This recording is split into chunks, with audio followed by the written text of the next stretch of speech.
Devin McClain with us on the program. Devin, thank you so much, sir, for your time tonight. No problem, sir. So why don't you can you kind of walk us through what happened to you while you were at work the other night? Well, it was Friday the 16th, I believe, was the date. And a man had walked in with a fake beard, some shades, and a black scully cap on, and pulled a gun from his waistband, and basically demanded me and my manager go back to the office where the safe is. And from there, he told me to pull my phone out, put it on the counter, and escorted me back to the men's restroom. Once I was back into the men's restroom, I peeked out of the door and watched him walk back to the front.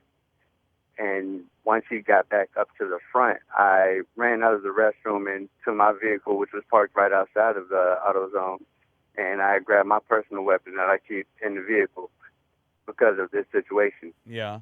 And from there, I ran back into the store and confronted the guy with my weapon drawn and pointing at him. He pretty much got scared, threw up his hands, and took off running. Now, at the time, your manager was still in the store, right? Yes, he was actually down on his hands and knees in front of the safe. You obviously very concerned about. I mean, you could have taken off. You didn't have to go back in there, Devin. Nah, not at all. I didn't. But I was did some previous time in the military, and you never leave a man behind, and that's my thing. And I look at everybody that I worked with there at AutoZone as family. So you're not going to leave your brother or your sister behind. So you're definitely going to go back for them, and that's my instinct. I got to go back for my family.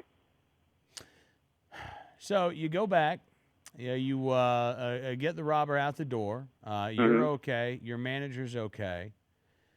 And this should be a happy ending. I mean, we should be talking, Devin, about the CEO of AutoZone coming and patting you on the back and Employee of the Month, and you got a parking space right up front, right? But that is not what happened at all.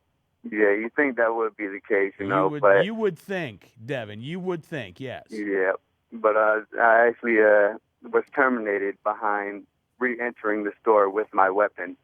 They say there's a strict zero policy for AutoZoners having a weapon inside the store. Under the circumstance, I'm 100% sure that they could have looked past that, but they wanted to go by their policies or whatever. And, I completely understand policies, but under the circumstance, I potentially saved my manager's life. By putting myself back in harm's way. Yeah, and I'm sure there's a human resources policy somewhere that says, "Oh, Devin, that was the absolute wrong thing to do." But you did put yourself in harm's way, and we could have been liable, and lawsuits could have been filed, and all kinds of things. And you, Devin, you're supposed to renounce your humanity and your belief that you leave no man behind, and you're supposed to listen to the bean counter say, "Leave him behind, Devin." And hope that your manager complies with that robber and hope that he doesn't get shot and killed. And if that's on your conscience, hey, you know what? You please the bean counters at AutoZone. Exactly. But that's not part of me. I mean, I'm a nice guy, and when it comes to saving someone else's life, I'm going to do everything I can. Did this same manager, was he the one who had to let you go? No, he wasn't. It was actually my district manager and the loss prevention manager for AutoZone that had gotten together and I guess came up with the idea of firing me. Did they say anything at all about being ashamed that they had to do this, that they really didn't want to as corporate policy, anything like that? My district manager did express that to me. That's something at least. Yeah, I mean, no matter how you look at it, I feel that it was more either my district manager or the regional manager that came up with the idea. Okay, we're going to fire this guy because he broke a store policy. But he saved a life. Yeah, but I saved a life. It's a million different ways you can look at it, but the only thing I can say is that I did the right thing. I know I did the right thing, and everybody else supports what I did. What do you want to do next, Devin? Um, really just get the story out there. Let people know that AutoZone really does not care about their employees. They would rather them be facing a man with a gun than protect themselves. I want to, Devin, I was originally going to plan on playing this tonight, but I'm going to reach out to AutoZone, and I'm going to ask them to listen to this interview with you Okay. and to come on the show and comment and respond afterwards, because I want AutoZone to have a chance to respond, because I got to tell you, after hearing your story, Mhm. I'm very upset about what Yeah, happened to and you. I can pretty much tell you that they're going to say, "I'm sorry, we don't talk to media." That's fine, but I'm gonna give them the opportunity to do so and Mhm. let them know that we've talked to you, because I would like to hear what they would have to say. Look, Devin, I got to tell you, we cover Second Amendment news on this program, and we've done it for 8 years. And AutoZone's far from the only company that has a policy like this that puts employees at risk. And I think it is an injustice when good people are fired for doing what we want them to do as human beings, and they are told by their employers that they are supposed to act contrary to that. I find that grossly offensive.